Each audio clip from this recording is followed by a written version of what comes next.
Hi investor friends. మన prestigious stock market సిరీస్‌లో beginner లెవెల్‌లో చెప్పుకుంటున్న బేసిక్స్ ఆఫ్ స్టాక్ మార్కెట్ సిరీస్‌లో సెకండ్ వీడియో ఇది. మీరు ఈ వీడియో చూసే టైంకి ఒకవేళ ప్లేలిస్ట్ రెడీ అయిపోయి ఉంటే, ఆ ప్లేలిస్ట్‌లో వీడియోస్ ఆర్డర్ వైస్ చూడడానికి ట్రై చేయండి. సరే, లాస్ట్ వీడియోలో మన ఫ్రెండ్ గౌతమ్ టెక్స్టైల్ బిజినెస్ ఎగ్జాంపుల్‌తో అసలు డెట్ మార్కెట్ అంటే ఏంటి, ఈక్విటీ మార్కెట్ అంటే ఏంటి, వాల్యుయేషన్స్ ఏంటి, ఇన్ఫర్మేషన్ అసిమెట్రీ లాంటి కీ కాన్సెప్ట్స్‌ని చాలా సింపుల్‌గా తెలుసుకున్నాం కదా!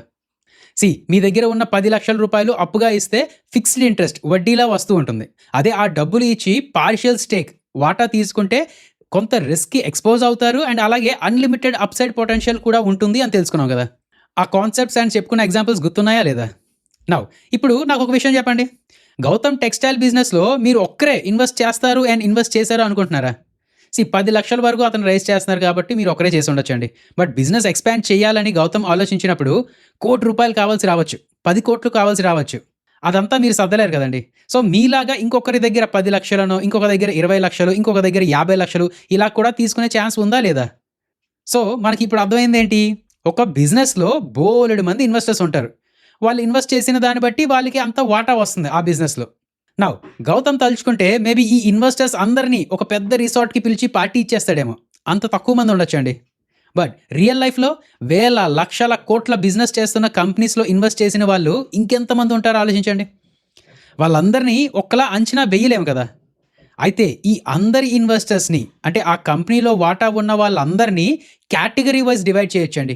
ప్రమోటర్స్ అని, ఎఫ్ఐఐస్ అని, డిఐఐస్ అని, హెచ్ఎన్ఐస్ అని, రిటైలర్స్ అని ఈ 5 కేటగరీస్‌లో డివైడ్ చేయొచ్చు. ఇదంతా మనం ఎందుకు చెప్పుకుంటున్నామండి? ఇలా కేటగరీ వైస్ ఎవరికి ఎంత స్టేక్ ఉందో మనకి తెలియాల్సిన అవసరం ఉందా అని అడుగుతారు మీరు. యెస్, ఉన్నాదండి. ఇలా కేటగరీ వైస్ ఎవరికి ఎంత స్టేక్ ఉందో, ఎవరు పెంచుకుంటున్నారో, ఎవరు స్టేక్ తగ్గించుకుంటున్నారో మనకు తెలియడం ఇంపార్టెంట్ అంటే మీరు నమ్ముతారా? ఇప్పుడు అదే కాన్సెప్ట్ అర్థం చేసుకోబోతున్నాం మనం. సరే, దానికన్నా ముందు మీకు ఇంకొక కాన్సెప్ట్ అర్థం కావాలండి. ఒక పెద్ద కంపెనీ 100,00,00,000 ఇన్వెస్ట్‌మెంట్స్‌గా తీసుకుంటుందనుకుందాం. దీన్నే స్టాక్ మార్కెట్ భాషలో రైజింగ్ 100 క్రోర్స్ యాస్ క్యాపిటల్ అని అంటారు. ఈ కంపెనీ ఏం చేస్తుందంటే, మనం ముందు చెప్పుకున్న ఎగ్జాంపుల్ ప్రకారం గౌతమ్ బిజినెస్‌లో ఓనర్‌షిప్‌ని ఫర్ సపోజ్ ఒక 10 షేర్స్‌గా విడదీశాడనుకుందాం.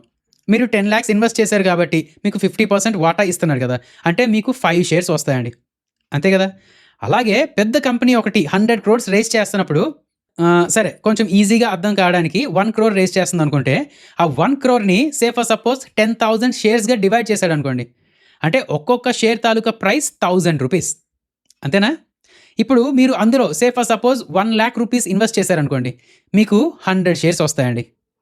మొత్తం 10,000 షేర్స్ ఉన్నాయి అందులో. మీ దగ్గర 100 షేర్స్ వచ్చాయి ఇప్పుడు. అంటే in terms of percentage 100 divided by 10,000 1%. మీరు ఈ కంపెనీలో 1% వాటాదారుడు అయినట్టు. ఇంకొంచెం డెప్త్‌లో తెలుసుకుంటే గౌతమ్ ఏం చేశాడు? తన బిజినెస్‌లో తనకి 50% స్టేక్ ఉంచుకొని మిగతా 50% స్టేక్ పబ్లిక్‌కి అమ్ముకుంటూ వస్తున్నాడు. అండ్ అలా చూసుకున్నప్పుడు మీకు 1% స్టేక్ వచ్చిందండి. అర్థమైందా లేదా? ఇది గుర్తుపెట్టుకోండి.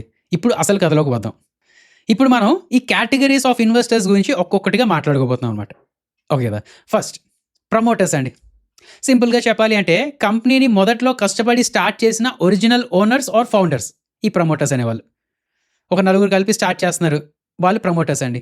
లేక ఒక కంపెనీ స్టార్ట్ చేయగానే స్టార్టింగ్‌లోనే పెద్ద మొత్తం ఇన్వెస్ట్ చేశారు. వాళ్ళు ప్రమోటర్స్. అర్థమైంది కదా! ఇప్పుడు సింపుల్‌గా చెప్పాలంటే మన స్టోరీలో గౌతమ్ టెక్స్టైల్ బిజినెస్ స్టార్ట్ చేశాడు కాబట్టి గౌతమే ఆ కంపెనీ తాలూకా ప్రమోటర్. సో, మళ్ళీ చెప్తున్నాను, ప్రమోటర్స్ దగ్గర 50% స్టేక్ ఉన్నట్టు. ఇదంతా మనం ఎందుకు తెలుసుకుంటున్నాం? ఫర్ సపోజ్ గౌతమ్‌కి తన బిజినెస్ మీద మెల్లమెల్లగా కాన్ఫిడెన్స్ పోతుందనుకోండి. ఇంకా ఫ్యూచర్‌లో మన దగ్గర ఎవరో కొనుక్కునేలా లేరు అది ఇది అనుకున్నారనుకోండి. ఏదోలా తన మిగతా స్టేక్‌లో కూడా కొంత కొంత స్టేక్ అమ్ముకొని డబ్బులు చేసుకునే ప్లాన్ చేస్తాడా లేదా? సో, ఈ నెల ఈ గౌతమ్ దగ్గర 50% వాటా ఉంది. వచ్చే నెల చూసేసరికి 45% ఉంది. ఆ వచ్చే నెల చూసేసరికి 40% ఉన్నది. అంటే దాని అర్థం ఏంటి? ప్రమోటర్ తన స్టేక్ తగ్గించుకుంటూ వస్తున్నాడు. సో, అంటే 100% పాసిబుల్ అని కాదు గానీ, సో, మేబీ ప్రమోటర్‌కి ఆ బిజినెస్ మీద కాన్ఫిడెన్స్ తగ్గుతుందేమో అని అనుకోవచ్చా లేదా? సో, మనకి ఒక సిగ్నల్ వచ్చిందా లేదా ఆ బిజినెస్ మీద? లేదు, ఆ బిజినెస్ మీద నమ్మకం బాగా పెరిగిందనుకోండి. ఏదోలా ఇన్వెస్టర్స్‌కి పనిచేసిన స్టేక్ మళ్ళీ డబ్బులు ఇచ్చేసి తిరిగి కొనుక్కుంటాడు కదా! ఆ స్టేక్ అనేది. సో, ఈ నెల 50%, వచ్చే నెల 55%, ఆ వచ్చే నెల 60% స్టేక్ తెచ్చుకోవచ్చు. సో, ప్రమోటరే స్టేక్ ఇంక్రీజ్ చేసుకుంటున్నాడు అంటే, అబ్బో! ఈ ప్రమోటర్ మంచి కాన్ఫిడెంట్‌గా ఉన్నాడు బిజినెస్‌లో అనే ఒక సిగ్నల్ వస్తుందా లేదా? నౌ దీన్నే మార్కెట్ స్కేల్‌లో చూస్తే business taluka in and out గురించి తెలిసి బిజినెస్‌లో ఏం జరుగుతుంది, ఇండస్ట్రీ వైస్ ఏం జరుగుతది, ఎకానమీలో ఏం జరుగుతది, దాని ఎఫెక్ట్ బిజినెస్ మీద ఎలా పడతది, ఆ బిజినెస్ తాలూకా ఫ్యూచర్ ప్లాన్స్ ఏంటి అనేది అందరికంటే ముందు ప్రమోటర్స్‌కే తెలుస్తుంది గదా!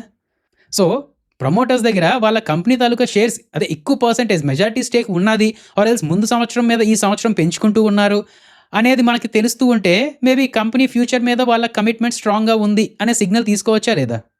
ఆఫ్‌కోర్స్ 100% ఇదే జరుగుతదని కాదు. బట్ సిగ్నల్ వస్తుందా లేదా అండి మనకి? సో, ఈ ప్రమోటర్స్ తాలూకా స్టేక్ అని, దాని తాలూకా ట్రెండ్స్ అని చూడడం ఇంపార్టెంటా కాదా?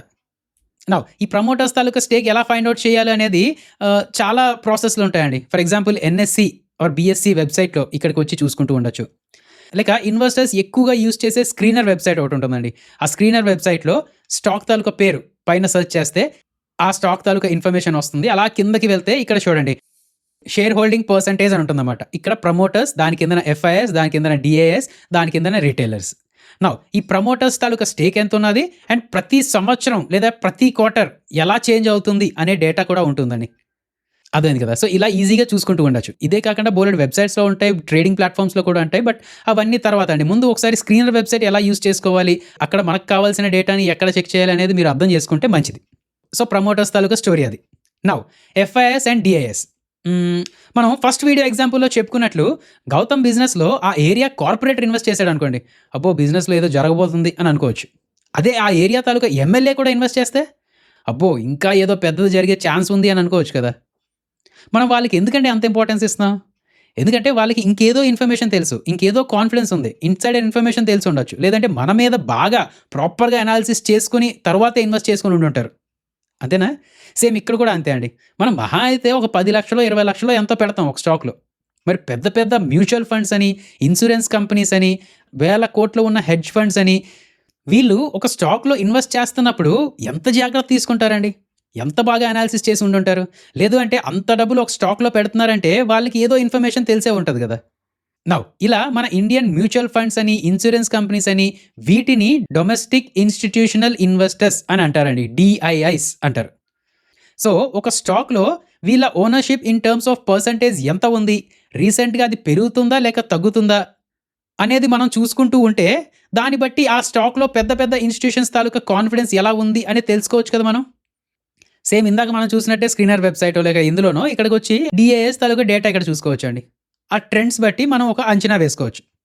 ఓకే కదా! సో, ఇది డీఏఎస్ తాలూకా స్టోరీ అండి. అర్థమవుతుందా లేదండి? ఇంతవరకు చెప్పింది మీకు అర్థమైందా లేదా? సింపుల్‌గానే చెప్పుకుంటున్నామండి. అయితే మరీ సాగదీసి కాకుండా ఈ ప్రెజెంట్ జనరేషన్ అందరూ చాలా ఫాస్ట్ కదా! అందుకనే మీకు కొంచెం ఫాస్ట్‌గానే అర్థమైపోతదని చెప్పుకుంటూ వస్తున్నాం. అండ్ మీరు ఒకటికి 2 సార్లు చూస్తూ ఉండండి. లైవ్ మార్కెట్‌లో ప్రాక్టీస్ చేస్తూ ఉండండి. లేదంటే ఆ స్క్రీనర్ వెబ్‌సైట్ ఓపెన్ చేసి ప్రతి ఒక్క కంపెనీ తాలూకా డేటా చూడడానికి ఇలాంటివి ట్రై చేస్తూ ఉండండి. ఓకే కదా! అండ్ అలాగే ప్లీజ్ ఆ లైక్ అని, షేర్ అని, కామెంట్ అనేది చేసారా లేదా?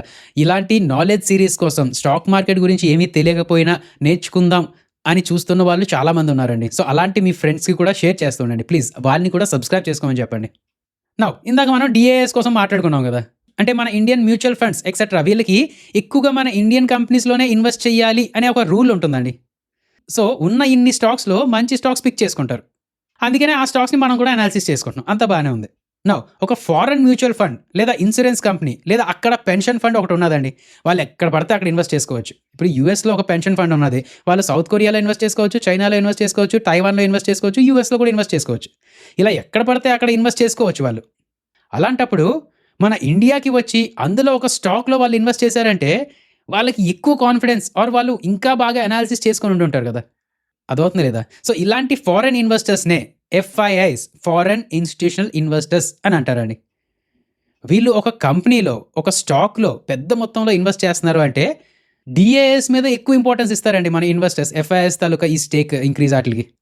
సో, దీని తాలూకా ఇంపార్టెన్స్ కూడా ఉన్నదంటారా? లేదంటారా?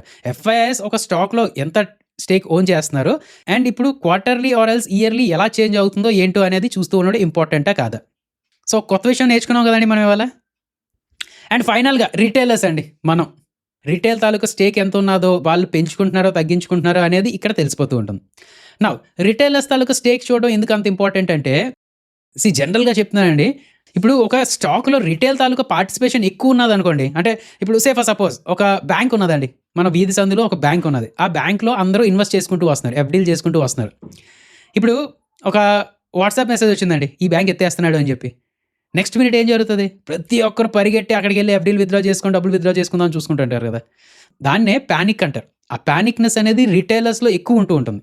సో, దీన్ని బట్టి అర్థం చేసుకోండి. ఒక స్టాక్‌లో రిటైల్ తాలూకా పార్టిసిపేషన్ ఎక్కువున్నది అంటే చిన్న పానిక్ వచ్చినా, చిన్న నెగెటివ్ న్యూస్ వచ్చినా సరే అందులో సెల్లింగ్ ఎక్కువ జరిగే ఛాన్సెస్ ఉంటాయి గదా! అదే ఒక పెద్ద ఎఫ్ఐఎస్ అనుకోండి. వాళ్ళు ఆ న్యూస్ వచ్చినా సరే దాన్ని ప్రాపర్‌గా అనాలిసిస్ చేసుకొని అది నిజంగా పెద్ద నెగెటివ్ న్యూసా లేక మామూలుగా ఒక చిన్న టెంపరరీ బ్లిప్పా అనేది అర్థం చేసుకుంటారు వాళ్ళు. సో, నేను చెప్తుందేంటంటే రిటైల్ తాలూకా పార్టిసిపేషన్ ఎక్కువున్న స్టాక్స్‌లో ఎక్కువ అన్‌సర్టెనిటీ ఉండే ఛాన్సెస్ ఉన్నది. ఎక్కువ వాలటిలిటీ ఉండే ఛాన్సెస్ ఉన్నది. సో, అది ఒకసారి గమనిస్తూ ఉండండి. అండ్ ఇంకొకటి, ఇప్పుడు రేపొద్దున ఒక కంపెనీలో ఎఫ్ఐఎస్ తాలూకా పార్టిసిపేషన్ తగ్గుతూ ఉన్నది. డిఐఎస్ తాలూకా పార్టిసిపేషన్ తగ్గుతూ ఉన్నది. రిటైల్ తాలూకా పార్టిసిపేషన్ పెరుగుతూ ఉన్నదనుకోండి. దాని అర్థం ఏమై ఉండొచ్చు చెప్పండి? 100% ఇదే అని చెప్పలేను. బట్ దాని అర్థం ఏమై ఉండొచ్చు? పెద్ద పెద్ద ఇన్‌స్టిట్యూషన్స్ ఆ స్టాక్‌లో ఇన్వెస్ట్ చేసుకున్నారు. వాళ్ళు అనుకున్నదంతా అయిపోయిందనమాట. సో, ఇప్పుడు మెల్లిమెల్లిగా వాళ్ళు డంప్ చేసేస్తున్నారు. వాళ్ళు అమ్ముకుంటూ వచ్చేస్తున్నారు. ఈ స్టాక్ ఇంతలా పెరిగింది కాబట్టి ఇంకా పెరుగుతదేమో అని చెప్పి రిటైలర్స్ కొనుక్కుంటూ వస్తున్నారు. అర్థమైందా లేదా? సో, ఇక్కడ ట్రాప్ అయ్యే ఛాన్సెస్ ఉన్నాయా లేదా? సో, కన్‌ఫ్యూజన్ లేకుండా మీరు అర్థం చేసుకున్నారని అనుకుంటున్నానండి. వీడియో మళ్ళీ ఒకసారి చూడడానికి ట్రై చేయండి. అండ్ ఇప్పటి నుంచి ఈ యాంగిల్‌లో అబ్జర్వ్ చేస్తూ ఫ్యూచర్‌లో కూడా అబ్జర్వ్ చేస్తూ ఉండడానికి ట్రై చేస్తూ ఉండండి.